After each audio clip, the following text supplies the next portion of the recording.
And the sea was restless on that early March morning in 1943, its surface calm but hiding the approaching storm. The Japanese convoy and 8 transport ships escorted by 8 destroyers steamed toward the northern coast of New Guinea, and their holds were packed with nearly 7,000 men of the 51st Division, fresh reinforcements intended to bolster the Japanese foothold at Leh. And the captains on the bridges of these vessels carried not only the responsibility for their ships, but also the fragile hope of their nation's high command. And yet as the convoy pressed onward, eyes from the sky were already fixed upon them. Allied reconnaissance had discovered their movements, and orders had gone out to strike swiftly, decisively, and with a new technique that promised devastation. For months, and Allied airmen in the Southwest Pacific had been perfecting a form of low-level attack known as skip bombing.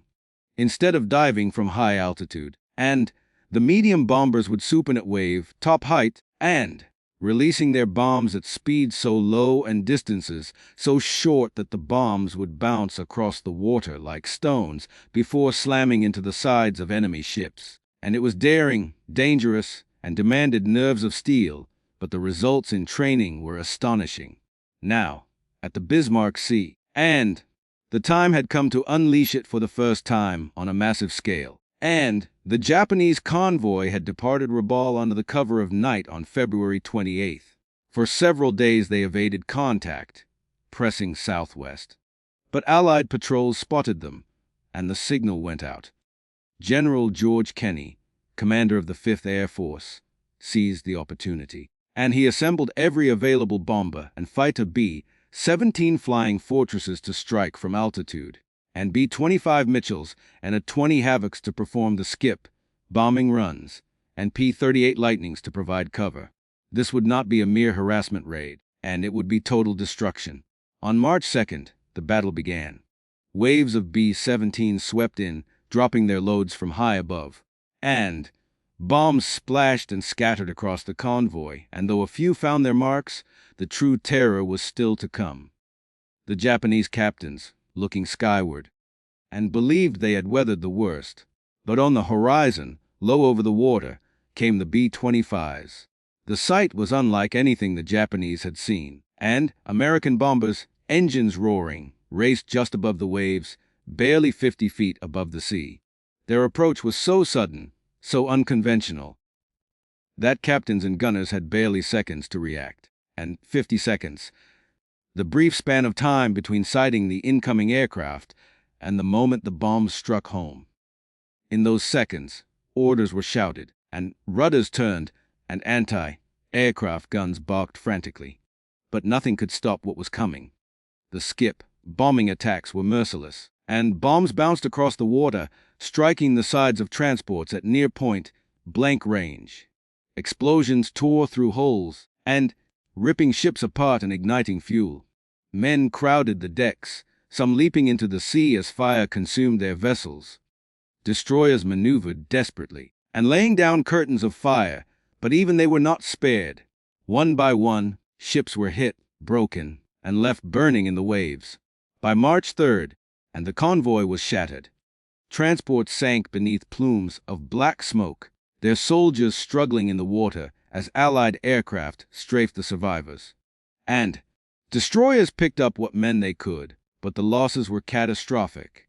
Nearly every transport was destroyed, and of the 7,000 soldiers who had departed Rabaul, only a fraction would ever reach Leh. More than 3,000 were killed outright, and thousands more drowned or were left adrift, and even those rescued would never become the fighting force Japan had hoped to reinforce. And for the Japanese captains, the experience was seared into memory. They had been taught to fear the mighty battleship and the silent submarine, but nothing had prepared them for this new form of aerial warfare. 50 seconds of terror defined their fate. No maneuver, no tactic, and no amount of discipline could save them. The convoy had become a slaughterhouse, and the Bismarck Sea was now a cemetery for the Allies, and the Battle of the Bismarck Sea was a turning point. It proved that air power, properly coordinated and innovatively applied, and could annihilate enemy convoys without the need for surface fleets. The success of Skip bombing electrified Allied strategy in the Pacific, and it became a symbol of ingenuity, a weapon forged not from superior numbers alone, but from daring innovation.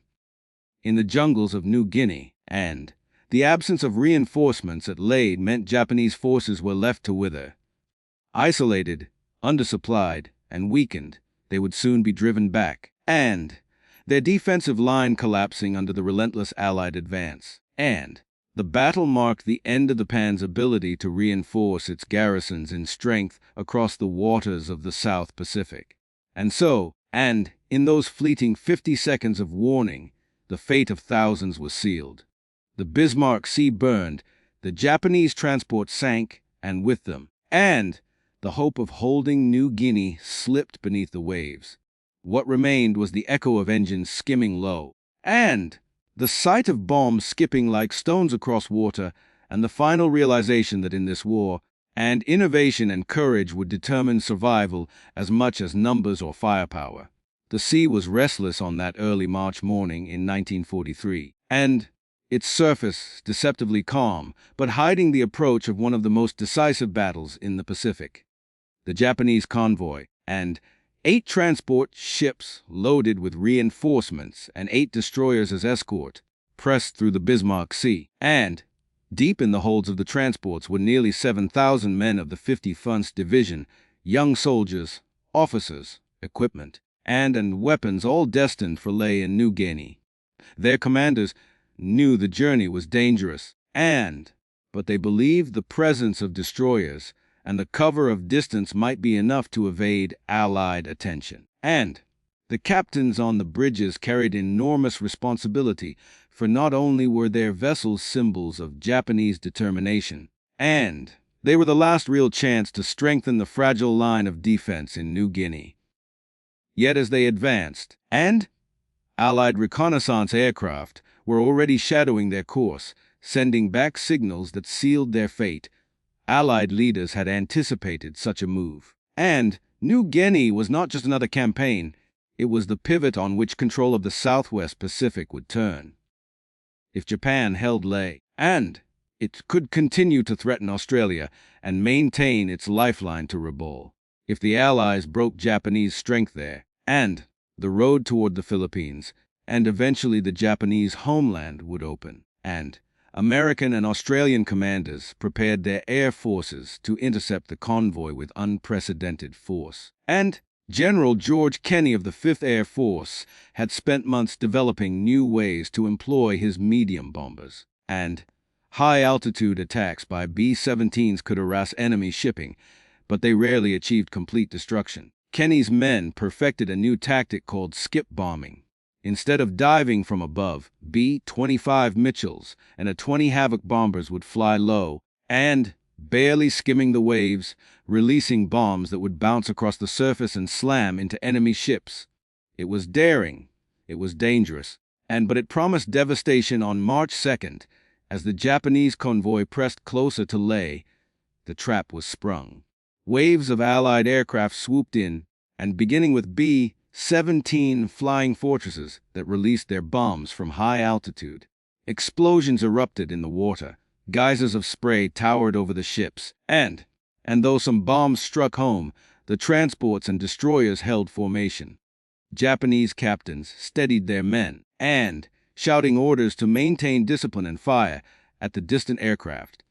The threat seemed manageable, and until they looked to the horizon and saw the real danger racing toward them from the low morning haze, came the American B-25s, and flying in formation barely 50 feet above the sea. Engines roared, propellers churned the air, and the bombers seemed to skim the waves themselves. And the Japanese had never seen anything like it. 50 seconds, perhaps less, separated the moment of sighting from the moment of impact. In those seconds, and anti-aircraft guns opened fire in desperation, destroyers swung their bows to meet the attackers, and officers screamed for evasive action. But nothing could stop the incoming storm. Bombs released at point-blank range bounced once, twice across the water before striking with brutal precision. And explosions ripped through the sides of transports, tearing steel and wood apart. Flames erupted as fuel ignited. Men on deck were hurled into the sea, and within moments the convoy dissolved into chaos. Ship after ship was hit. One transport, carrying hundreds of soldiers, and split in two as fire consumed its decks. Another rolled to its side, drowning the men trapped below, and destroyers maneuvered frantically to shield the transports, firing into the wave, top bombers, but the Americans pressed their attacks with relentless discipline. The sea itself seemed to burn as ships sank beneath clouds of black smoke, and thousands of Japanese soldiers leapt into the water, clinging to wreckage as Allied fighters strafed the survivors to prevent rescue. And the destroyers pulled aboard as many as they could, but the losses were staggering.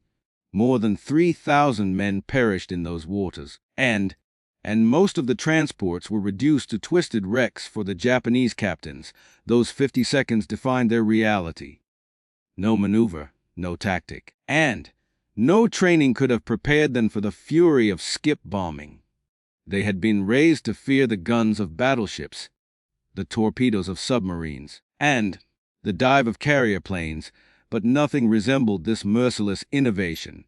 Their convoy had set out to deliver a fighting force to Leh, and yet what reached the shore were fragments, scattered survivors with no strength to alter the outcome of the campaign. And New Guinea's garrisons were left weakened, undersupplied, and vulnerable.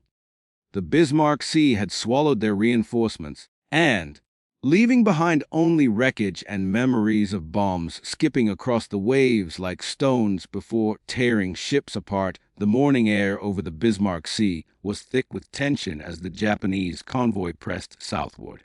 And a formation of transports heavy, assaults and supplies surrounded by destroyers cutting sharp wakes through the ocean. And each ship carried not just cargo, but the hopes of reinforcing the fragile Japanese position in New Guinea, and where the war had turned into a brutal stalemate of attrition and survival. Nearly 7,000 men of the 51st Division were crammed into the holds, and sweating in the tropical heat, unaware of how exposed they were to the unseen eyes above. For the captains on the bridges, and the voyage was a matter of pride and duty. Their orders were clear: to reach Leh and deliver their reinforcements at any cost. But even they could not silence the unease gnawing at them as the days passed. The Allies had aircraft based in New Guinea and on surrounding islands, and rumors circulated that American and Australian pilots had been developing new tactics to strike convoys. And they had little idea what was about to unfold. The Allies had been watching closely. Reconnaissance aircraft patrolled daily, and tracking the convoy's progress and relaying its position back to General George Kenney's headquarters. Kenney, commander of the 5th Air Force, had been waiting for such an opportunity. He believed air power could break the back of Japanese reinforcement efforts if used with innovation and precision. And conventional high-altitude bombing had already proven too inaccurate to guarantee destruction of fast-moving ships, and torpedo attacks required a kind of naval coordination not always available. The solution his men had worked on was skip bombing, a method that demanded skill, nerves of iron, and low-level flying at terrifying speed. Pilots would swoop in at mast height, releasing bombs so close to the target that they skipped like flat stones across the sea surface, striking hulls at near-point blank range. And many had doubted such a risky maneuver could be executed in combat, but Kenney had trained his squadrons to perfection, and now the Japanese convoy offered the chance to unleash it. As dawn broke on March 2nd, waves of B-17 flying fortresses opened the battle. Their bombs, dropped from thousands of feet, crashed into the sea around the convoy, sending up towering fountains of water. A few found their marks, damaging ships, but the Japanese formation held together, confident that they had weathered the first blow. Anti-aircraft gunners peppered the sky, believing they could push back the bombers just as they had before. It was then, as the spray settled, and that they saw a new terror rushing toward them over the horizon. B-25 Mitchells, sleek and aggressive, roared in at scarcely 50 feet above the waves, and the sight was so alien, so unexpected, that men on deck froze for a heartbeat too long. In that instant, and their fate was already sealed, the gap between sighting the American planes and their arrival was less than a minute. 50 seconds of chaos, and 50 seconds in which orders were shouted. Rudders were spun, guns fired wildly, and crews braced for the unimaginable. The bombers came on relentlessly, and engines howling, their bellies opening as bounds tumbled free. The weapons bounced across the sea exactly as practiced, and striking with sickening accuracy into the sides of transports and escorts. One ship exploded in a sheet of flame, and another lurched violently as water rushed into its broken hull. Men screamed and leapt into the sea, desperate to escape the infernos consuming their decks. And destroyers fired furiously, filling the air with tracers, yet the attackers were too fast, too close, and too disciplined to be stopped. Each attack run lasted only moments, but the destruction was absolute. Transports split apart under the blasts, and sending hundreds of soldiers into the waves. Lifeboats were overturned in the turmoil, and survivors clung to debris as the sea around them burned with oil and fire. Allied fighters swooped down to strafe, and ensuring that the convoy could not regroup, and that rescue efforts were kept to a minimum. The Japanese destroyers did what they could, and hauling aboard survivors under constant attack, but their decks became overcrowded, and many men were forced back into the sea. And the captains knew the mission had failed, that reinforcements would never reach lay in the numbers required. And yet still they fought to save whatever could be salvaged. The cries of drowning men echoed across the waters, and, mingling with the thunder of explosions and the relentless drone of aircraft engines, the devastation lasted into the next day. By March 3rd, and the Bismarck Sea was littered with wreckage, lifeless bodies, and burning fuel slicks stretching across the horizon. Of the 8 transports, and nearly all were sunk. Of the thousands of men who had set out, more than 3,000 were lost, either killed in explosions, drowned in the water, or struck down in the chaos of strafing.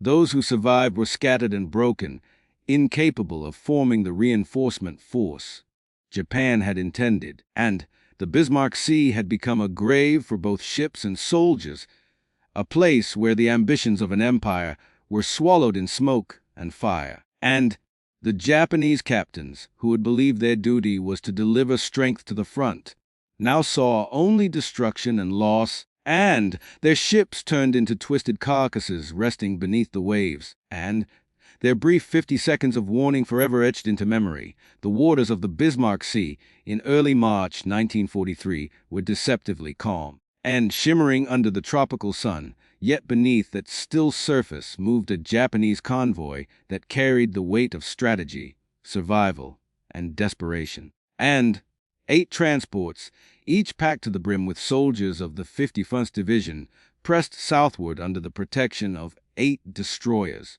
And the men inside were wary but determined, thousands of them crammed together in the sweltering holds, their rifles stacked, their gear piled high, and their spirits shaped by long months of war. They had been told they were to reinforce Leh, a critical stronghold in New Guinea, and their presence there would be the difference between holding the line against the Allied advance or being swept aside in the relentless push of American and Australian forces. And for the captains of the convoy, the mission was one of duty and faith in their escorting warships, in their discipline, and in their ability to elude Allied air patrols. But the Allies had been watching closely, and the ocean around them was no longer a shield, and it was a trap waiting to be sprung in Allied headquarters. The discovery of the convoy electrified commanders, and reconnaissance flights had confirmed the Japanese gamble, and General George Kenney of the 5th Air Force recognized at once what was at stake, and the chance to annihilate Japanese reinforcements at sea could cripple their campaign in New Guinea and tilt the balance of the Southwest Pacific. And Kenney's forces had prepared for such an opportunity with new tactics that defied conventional thinking. For too long, and high-altitude bombing had scattered bombs harmlessly into the sea, and torpedo runs had proven too costly and unreliable. Instead, and his men had trained in skip bombing, a daring low-level technique where medium bombers would descend to wave, top height, and release bombs that would ricochet across the water and drive them directly into the hulls of enemy ships. It required precision flying, bravery, and cold nerves, but if it succeeded, and it promised devastation beyond anything the Japanese captains imagined, the opening blow came from above as B-17 flying fortresses thundered into position, and their bombs fell from thousands of feet, raining destruction from the sky. The Japanese ships zigzagged frantically, and gazes of spray towering around them as explosions shook the sea. Some bombs struck, damaging hulls and killing men on deck, but the formation held, and Japanese gunners fired upward with discipline, filling the sky with black bursts of flak. Captains barked orders to maintain course, and, believing that with skill and fortune they could push through. It was then that the horizon revealed a more terrible threat, and one that turned discipline into panic. B-25 Mitchells appeared low over the waves, roaring in tight formations barely above mast height, and engines shrieking as they sped closer, to the Japanese officers staring out from their bridges. It was an unfamiliar nightmare, and 50 seconds separated the first sightos on rushing aircraft from the moment their bombs would strike, 50 seconds in which to maneuver, to fire, and to pray, and to brace for impact. The American bombers closed in, each second bringing them nearer, each second raising the desperation of the ships below. And anti-aircraft guns chattered wildly, tracer fire streaked into the sky, and destroyers swerved to intercept the incoming waves. The bombers never wavered, and they held their course, skimming so low that their wings seemed to slice the tops of the waves. Then came the release. The bombs dropped, and, bouncing across the sea like stones, slamming into the sides of transports with crushing force. Explosions ripped open steel hulls. Fire and smoke engulfed decks, and men were hurled into the sea by the blasts. One transport split in two, vanishing beneath clouds of black smoke, and, while another rolled onto its side, its soldiers screaming as water flooded the holds. Survivors leapt overboard, thrashing in the burning waves, and clinging to debris as machine. Gunfire raked the waters around them. The attacks came in wave after wave, relentless, calculated, merciless. And the convoy dissolved into chaos as ships burned and broke apart. Destroyers fought desperately, some rescuing survivors, others laying down cover fire. But even they were not immune to the balls that skipped into their hulls. The sea became a graveyard of twisted steel, oil slicks, and bodies, and the sound of explosions mixing with cries for help and the ever-present drone of aircraft engines.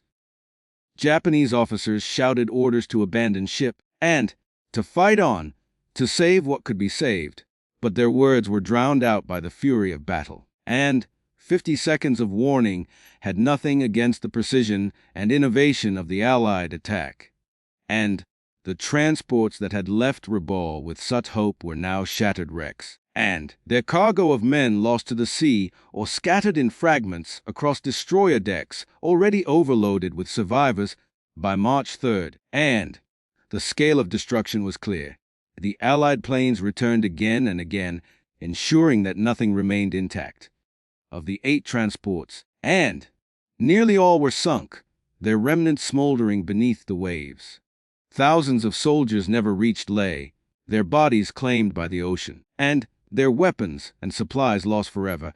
Those who survived the water were broken and scattered, and, incapable of forming the reinforcement force Japan had so desperately planned for. The Bismarck Sea itself bore the scars of the battle, dark with oil, and littered with wreckage, and echoing with the memories of men who had lived through only 50 seconds of hope before their world turned into fire. The Bismarck Sea in March 1943 was a place of deceptive calm, and its blue surface sparkling beneath the Pacific sun as though it held no secret, no menace, only the vastness of water stretching toward the horizon. And beneath this illusion moved the Japanese convoy, a column of 8 transports and 8 destroyers, steaming hard toward Ley in New Guinea. And deep inside the transports, nearly 7,000 soldiers of the 51st Division waited, cramped in suffocating holds, their uniforms damp with sweat, and their rifles stacked close, their minds focused on the promise of reinforcing the garrison at Ley. And these men represented a final hope to stabilize the Japanese line in New Guinea, and to hold back the Allied thrust that threatened to pry open the defensive shield around Rabaul and beyond it the wider empire. And their officers trusted in the speed of the convoy and the steel of their escorts, believing that determination and discipline would carry them through. And yet as the convoy advanced through the open sea, reconnaissance planes shadowed them from above, Allied eyes following their every move, and relaying precise positions to commanders already planning their destruction at Allied headquarters. And General George Kenney and his staff recognized immediately what this meant. If the convoy were allowed to land, and the Allied advance across New Guinea could stall, the jungles and mountains becoming fortified killing grounds. If instead the convoy were destroyed at sea, and Japan's hold on Ley would collapse into isolation, Kenney had prepared for such a moment, and drilling his squadrons not only in the traditional use of heavy bombers, but in a new method of attack that had been tested only in training and small engagements. And skip bombing, as it was called, demanded that aircraft fly in dangerously low, almost at wave, top height, and release their bombs so close to the enemy that they would bounce across the water's surface before crashing into the sides of ships. And it required a steady hand and nerves of iron, for the aircraft would be under fire from every gun on the convoy. But if it worked, and it promised to tear apart entire fleets.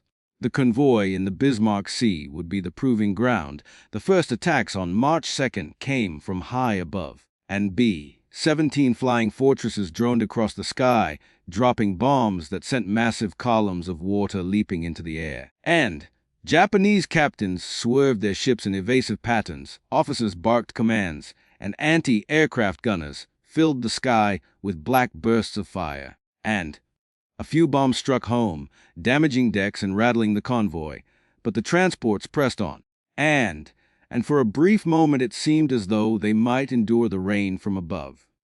Then came the sight on the horizon that froze men in their tracks. American B-25 Mitchells and A-20 Havoc bombers appeared low over the waves, and flying in tight formations so close to the surface that their engines seemed to skim the sea itself.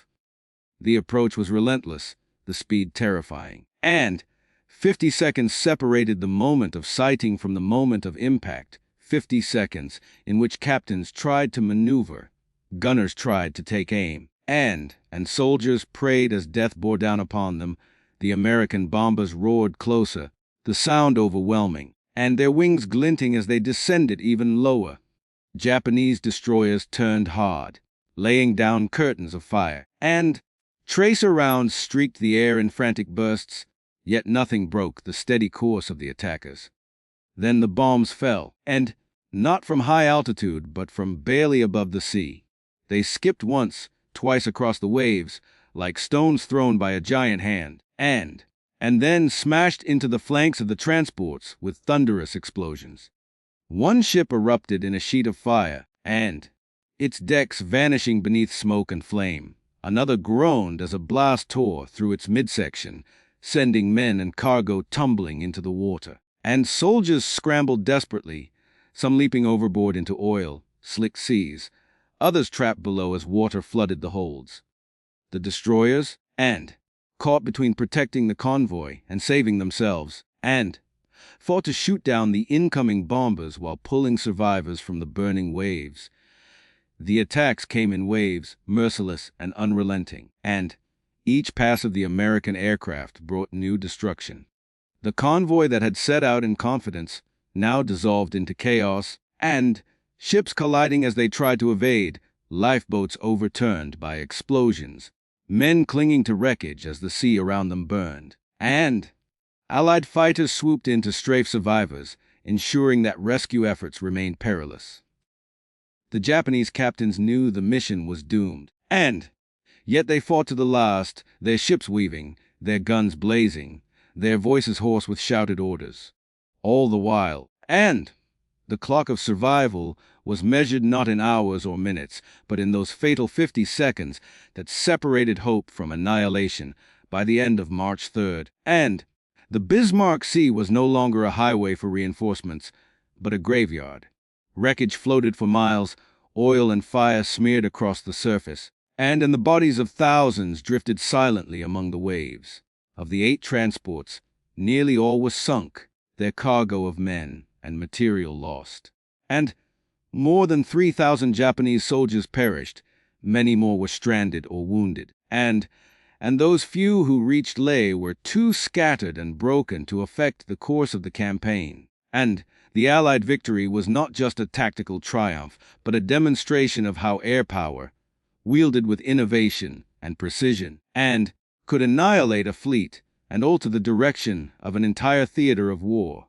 For the Japanese who had survived, and the memory of those 50 seconds when the B-25s appeared low over the horizon remained etched forever in their minds. And the moment when the sea itself turned against them, the echoes of the Battle of the Bismarck Sea linger long after the flames died and the wreckage drifted to the ocean floor. And because what unfolded there was not simply the destruction of ships or the death of thousands, it was the redefinition of what war in the Pacific would mean. And the Japanese convoy had represented hope, discipline, and sacrifice, but it had also carried the illusion that bravery and determination alone could withstand the forces gathering against it. And when the Allied bombers descended at wave-top height and unleashed a storm no doctrine had anticipated, it was not just metal and flesh that shattered, and it was the entire idea of secure passage across contested waters.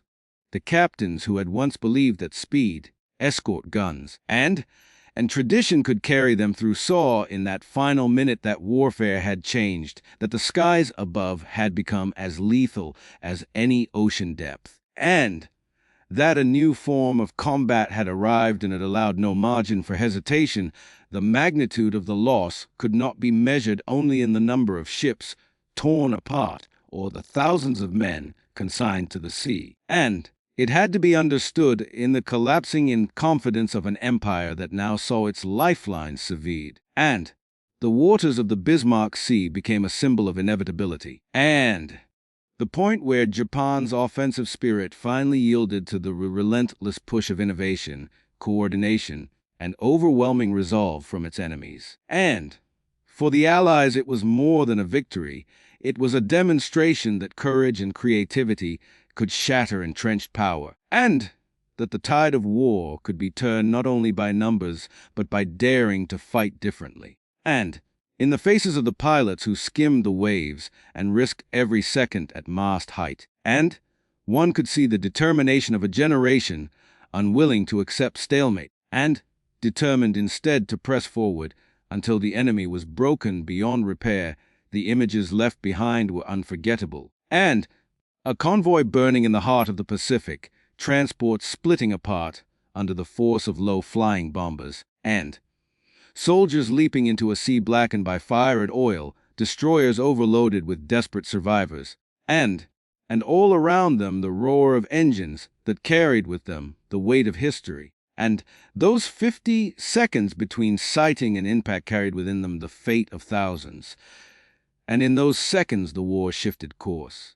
And the Japanese Empire could no longer sustain its positions with reinforcement convoys. its soldiers on distant shores would wither without supplies, and its dream of pushing further into the South Pacific would dissolve beneath the waves.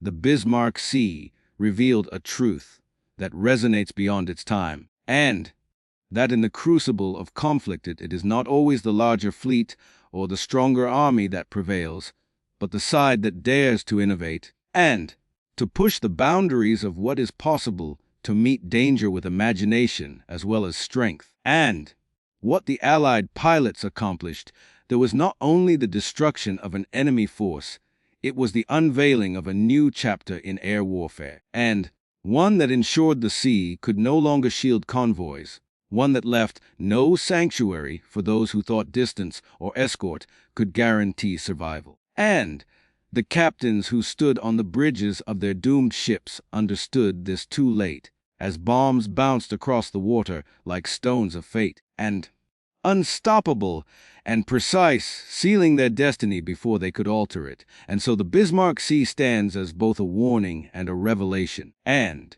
a moment when the scale of sacrifice met the scale of innovation, when the clash of determination met the unstoppable force of change. And the smoke that rose into the sky carried with it the voices of the lost, the roar of victory, and the sobering reminder that in war, and entire futures can be decided in less than a minute, in the span of 50 heartbeats, and in the sudden arrival of a storm that leaves behind not triumph or defeat alone, but a vision of how history is made upon the water and beneath the shadow of wings.